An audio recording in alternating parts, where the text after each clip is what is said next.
الحمد لله رب العالمين والصلاة والسلام على سيد الأنبياء والمرسلين وعلى آله وأصحابه أجمعين۔ آج انشاءاللہ اللہ جل شانہ کے دو مبارک نام یا حی یا قیوم کے بارے میں انشاءاللہ کچھ بیان کروں گا۔ وہ باتیں، وہ اعمال، وہ وظائف، فضائل و برکات جو میرے پاس ہیں، اور ان کی کچھ عملیات جو خصوصاً مجھے اپنے مشائخ سے ملے ہیں، ان کا انشاءاللہ آج میں بیان بھی کروں گا اور اس کی ساری ترتیب بھی انشاءاللہ سمجھاؤں گا۔ اللہ جل شانہ کے یہ دو مبارک نام یا حی یا قیوم، اکثر محققین نے اس کو اسم اعظم قرار دیا ہے، یعنی اللہ جل شانہ کا او مبارک نام جس کے ذریعے سے جو کچھ بھی اللہ سے مانگا جائے تو اللہ جل شانہ ضرور دیتے ہیں، اور اس کے ذریعے سے جو بھی دعا مانگی جاتی ہے اللہ جل شانہ اس دعا کو ضرور قبول فرماتے ہیں۔ یہ دو مبارک نام حضرت ابو امامہ رضی اللہ عنہ فرماتے ہیں کہ اس حدیث کی بنیاد پر جس میں آقائے دو جہاں محمد صلی اللہ علیہ وسلم نے ارشاد فرمایا کہ اللہ جل شانہ کے اسم اعظم کو ان تین صورتوں میں تلاش کرو: سورہ بقرہ، سورہ آل عمران اور سورہ طٰہٰ۔ تو حضرت ابو امامہ رضی اللہ عنہ فرماتے ہیں میں نے ان تینوں سورتوں کا مطالعہ کیا اور سورہ بقرہ میں مجھے یہ آیت مل گئی: اللہ لا الہ الا هو الحی القیوم، اور پھر یہی دو اللہ کے نام سورہ آل عمران میں بھی مجھے مل گئی: الف لام میم اللہ لا الہ الا هو الحی القیوم، اور یہی دو مبارک نام جب میں سورہ طٰہٰ پڑھنے لگا تو وہاں بھی مجھے مل گئی: وعنت الوجوہ للحی القیوم۔ تو حدیث مبارک کی روشنی میں ان تینوں صورتوں میں جو مشترک اللہ کے نام ہیں وہ ہے یا حی یا قیوم، الحی القیوم۔ تو حدیث مبارکہ سے بھی یہ بات ثابت ہے کہ اللہ جل شانہ کا اسم اعظم او یا حی یا قیوم ہی ہے۔ اس کے علاوہ کئی احادیث مبارکہ میں مختلف جو دعائیں ارشاد فرمائی گئی ہے تو ان دعاؤں میں بھی یا حی اور یا قیوم کا ذکر ہے۔ جیسے مثلا ایک حدیث پاک میں نبی صلی اللہ علیہ وسلم نے ارشاد فرمایا کہ جو بندہ رات کو سوتے وقت 3 مرتبہ یہ استغفار پڑھے: استغفر اللہ الذی لا الہ الا هو الحی القیوم واتوب الیہ، تو اللہ جل شانہ اس کے سارے گناہ معاف فرما دیتے ہیں، خواہ اس کی گناہ سمندر کے جاگ کے برابر کیوں نہ ہو۔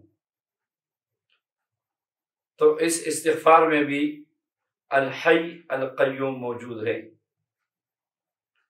اسی طرح ایک اور حدیث پاک میں نبی صلی اللہ علیہ وسلم کا معمول نقل کیا گیا ہے کہ جب بھی نبی صلی اللہ علیہ وسلم کو کوئی پریشانی آتی تھی، آپ بکثرت ان کلمات کا ورد فرمایا کرتے تھے، یا حی یا قیوم برحمتک استغیث، یا حی یا قیوم برحمتک استغیث۔ اور بعض تفاسیر میں لکھا ہے کہ جب حضرت سلیمان علیہ السلام نے بلقیس کا تخت طلب کیا تو آصف بن برخیا جو وزیر تھے انہوں نے عرض کیا کہ حضرت میں پلک چپکتے میں اس کو حاضر کر دوں گا۔ تو تفسیر قرطبی میں یہ بات بیان کی ہے انہوں نے کہ وہ کون سے اللہ کے نام تھے جس کے ذریعے سے آصف بن برخیا نے بلقیس کا تخت پلک چپکتے میں حاضر کیا۔ تو بعض تفاسیر میں اس بات کا ذکر ہے کہ آصف بن برخیا نے بلقیس کا تخت جو پلک چپکتے میں حاضر کیا سلیمان علیہ السلام کے سامنے، وہ بھی یا حی یا قیوم کی برکت سے اس نے یا حی یا قیوم اسم اعظم کی برکت سے اس تخت کو حاضر کیا۔ حضرت عیسیٰ علیہ السلام مردوں کو زندہ کرتے تھے اللہ کے حکم سے، اور ایک عظیم معجزہ تھا آپ کا۔ بعض تفاسیر نے ان اسماء مبارکہ کا ذکر کیا ہے کہ حضرت عیسیٰ علیہ السلام یا حی یا قیوم پڑھ کے دعا فرمایا کرتے تھے، اور اللہ جل شانہ معجزتاً مردوں کو زندہ کرتے تھے۔ بعض روایات میں ہے کہ حضرت موسیٰ علیہ السلام جب بنی اسرائیل کو لے کے دریائے نیل پہ پہنچے تو موسیٰ علیہ السلام نے اپنی قوم بنی اسرائیل کو اللہ جل شانہ کے دو نام سکھائے، یا حی یا قیوم پڑھو۔ جب انہوں نے یا حی یا قیوم پڑھا، اللہ جل شانہ نے دریا کو خشک کیا اور ان کے لیے راستہ بن گیا۔ تو یہ دو مبارک نام یا حی یا قیوم یہ اسم اعظم ہے۔ اور پھر جو بندہ بکثرت ان اسماء مبارکہ کا ذکر کرتا ہے، سب سے ادنا برکت یہ ہے، سب سے ادنا برکت یہ ہے کہ اللہ جل شانہ اس کو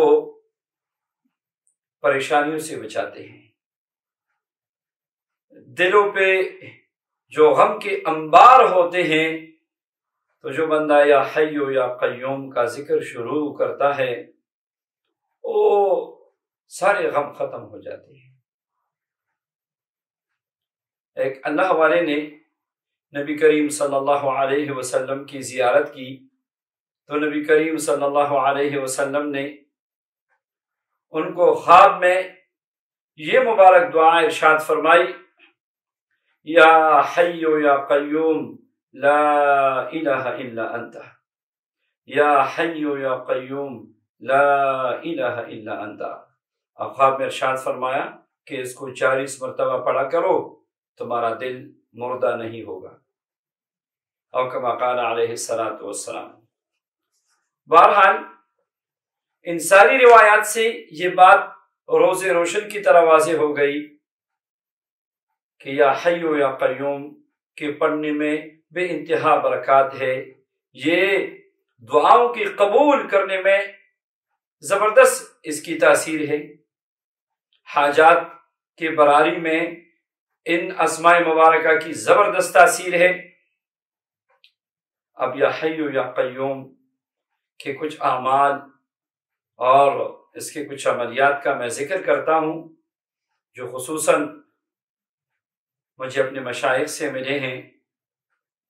جو بندہ یا حی یا قیوم کا عامل بن گیا، وہ گویا عامل کامل بن گیا، اس کو کسی اور عمل کی ضرورت ہی نہیں، وہ کسی اور عمل کی زکوٰۃ ادا کرنے کا محتاج ہی نہیں رہا۔ یا حی یا قیوم، جو بندہ روزانہ 500 مرتبہ اس کو معمول بنائے، اول و آخر 5 مرتبہ درود پاک کے ساتھ اس کو معمول بنائے، جو بھی دعا کرے گا دعا قبول ہوگی۔ جس حاجت کے لیے پڑے گا وہ حاجت جلد سے جلد 40 دن پڑھنے سے پہلے پوری ہوگی۔ اگر رشتے کی بندش ہے تو رشتے کی بندش کھل جائے گی، اور اگر رزق کی تنگی ہے تو اللہ جل شانہ رزق کے دروازے کھول دیں گے۔ یا حی یا قیوم روزانہ 500 مرتبہ پڑھے۔ آپ مقدمے میں گرفتار ہیں، آپ کسی دشمن سے تنگ ہیں، آپ کی نوکری نہیں لگ رہی، آپ رزق کے معاملے میں پریشان ہیں، آپ یا حی یا قیوم کو حرز جا بنائیں۔ اس وظیفے کو 500 مرتبہ روزانہ پڑھنا شروع کریں۔ ایک دوسرا عمل ہے، جو بندہ یا حی یا قیوم کو کلا پڑھنا شروع کرے، اٹھتے بیٹھتے چھتے پھرتے یا حی یا قیوم یا حی یا قیوم اس کی زبان پہ جاری رہتا ہے، اللہ کا محبوب بندہ بن جائے گا، مخلوقات کا محبوب بن جائے گا۔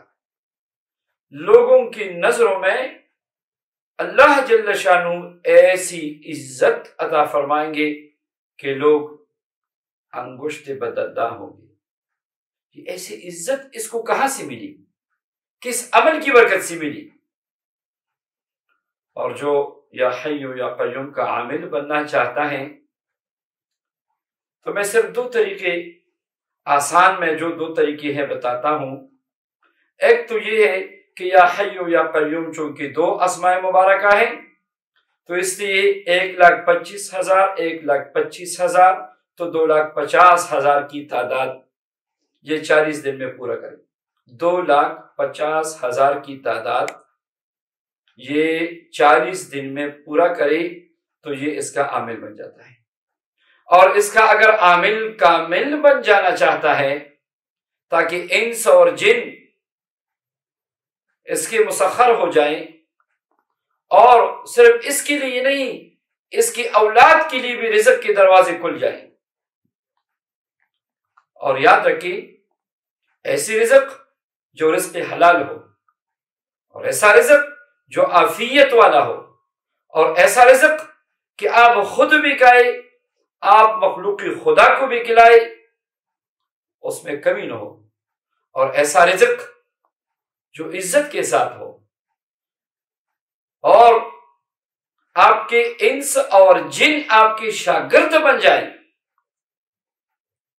تو یا حی یا قیوم 4 کروڑ مرتبہ اس کو پڑھنا شروع کریں۔ 4 کروڑ مرتبہ پڑھیں، کسی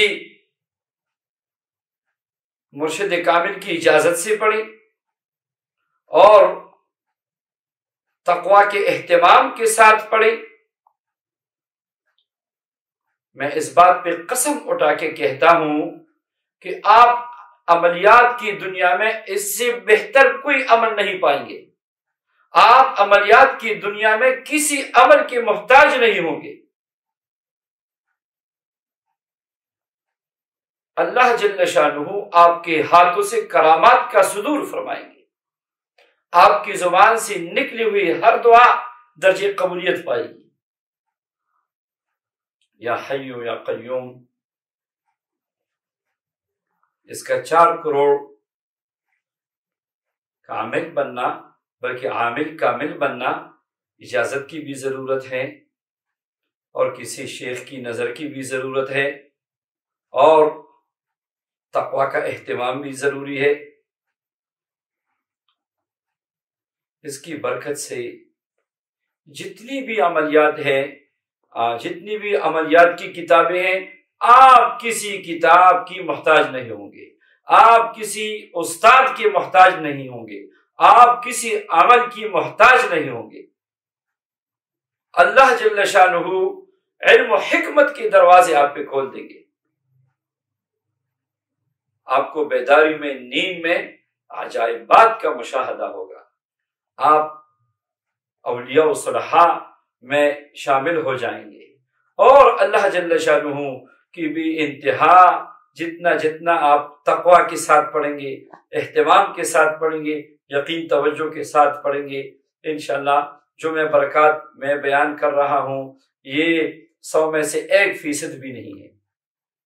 اللہ جل شانہ اپنے ایسے مبارک کی برکات، انوارات، فیوزات ہم سب کو نصیب فرمائے، اپنے ذکر کی توفیق نصیب فرمائے، یقینی کامل نصیب فرمائے. آمین.